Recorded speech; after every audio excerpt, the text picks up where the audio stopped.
তাহলে তাওহিদ আফ্রিদির liver cancer?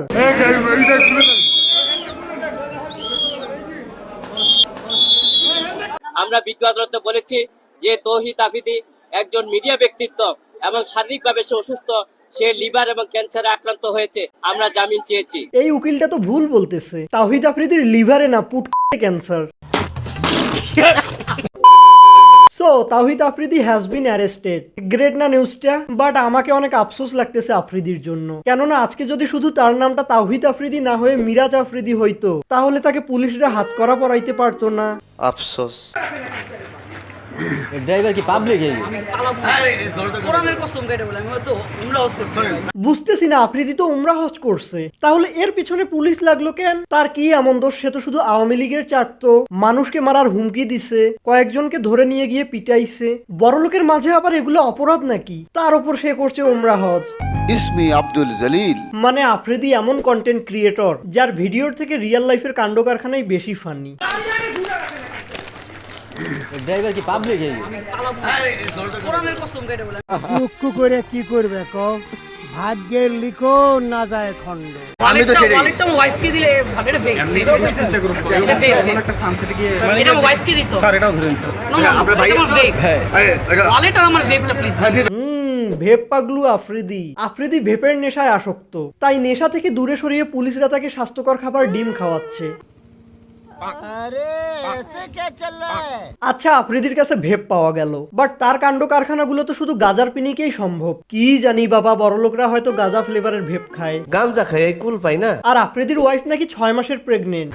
আমি শুধু ভয় পেয়েছিলাম ওয়াইফটা 6 মাসের প্রেগন্যান্ট। আর এই প্রেগন্যান্সি নিউজটা শুনে সুশীল সমাজের কিছু লোকজন আফ্রিদির সাপোর্ট নিচ্ছে। আমারও অনেক খারাপ লাগতেছে এই সুশীল সমাজের লোকগুলোর জন্য, কেননা তাদের ব্রেন আছে কিন্তু সেটা ইউজ করার মতো কোনো ক্ষমতা নাই। বুদ্ধির দোষ। সুশীল সমাজের মতে তোমার ওয়াইফ প্রেগনেন্ট হলে 7 খুন মাফ। মানে এই কাহিনীগুলো দেখে আমাকেও খুন করতে মন চাচ্ছে নিজেকে। আজ ফাঁস নিতেছি। আজ ফাঁস নিতেছো কখন? আসর রক্তের পরে। আর আফ্রিদিকে ধরিয়ে দিছে কে জানো? তার ঘনিষ্ঠ বন্ধু রাহি। মেট্রো রেল এগুলা নিয়ে একটা ভিডিও বানাইতে হইব। এ কথা বলে আমার বলতে যে তোলাই ভাইয়া কিছু টাকা পাঠাইতেছি, তো হে তো যেটা বলে আমরা তো ভয় পাই। আমি কিন্তু হেরে বাঘের মতো ডরাই।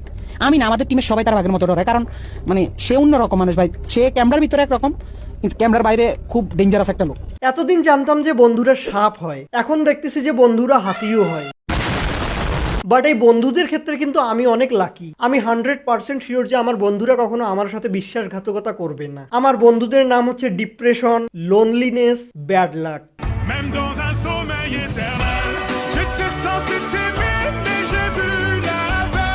তৈরি আফ্রিদি যখন ব্যাক করবো, আমি আজকে বলে দিই, তৈরি আফ্রিদি যখন ব্যাক করবে ইউটিউব কমিউনিটি কিন্তু ওই দিন আগুন জ্বলবে। আগুন আগুন। ভিডিওটা অনেক আগের, বাট তাওহিদ আফ্রিদি যদি কোনোদিন কামব্যাক করতে পারে তাহলে ওই দিন সত্যি সত্যি আগুন লেগে যাবে, আর সেই আগুনে গরু রান্না হবে। গরুটার নাম হবে রাহি। সুশীল সমাজ আবার রাহিকে বিশ্বাসঘাতক বলতেছে, বাট আই সাপোর্ট রাহি, কেননা খারাপ অলওয়েজ খারাপ। এখন সেটা তোমার বাবা হলেও খারাপ, কিন্তু আবার এদিকে আফ্রিদির জন্য খারাপও লাগতেছে। ইস, শেষ সময় তার বন্ধুটা তাকে ধোকা দিল। তাকে তো ধোকা না, ধাক্কা দিয়ে ফালায় দেওয়া উচিত ছিল। তোর মনে এই ছিল। আর কন্টেন্ট ক্রিয়েটর সাইম আফ্রিদিকে নিয়ে একটা ভিডিও বানাইছে। তৌহিদ আফ্রিদির একটি কলে ডিবি অফিসের মধ্যে ধরে নিয়ে আমাকে 1 ঘন্টা নির্মম ভাবে পিটায় এবং সেদিন আমি ভিতর থেকে মরে যাই এবং আমাকে বলা হয় যদি এই ঘটনা আমি কাউকে বলি তাহলে আমাকে তারা গুম করে দিবে। দেখে নাও সুশীল সমাজ আফ্রিদির কুকর্ম। ও সরি, এগুলো তো কুকর্ম না, তার ওয়াইফ তো 6 মাসের প্রেগনেন্ট।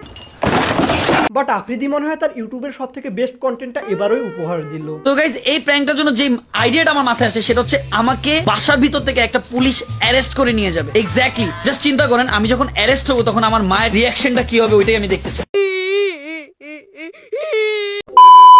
ওকে, সো ভিডিও ফিনিশড। এতদূর ভিডিওটা দেখে থাকলে লাইক, শেয়ার এন্ড সাবস্ক্রাইব করে ফেলো, এন্ড দেখা হবে অন্য কোনো ভিডিওতে।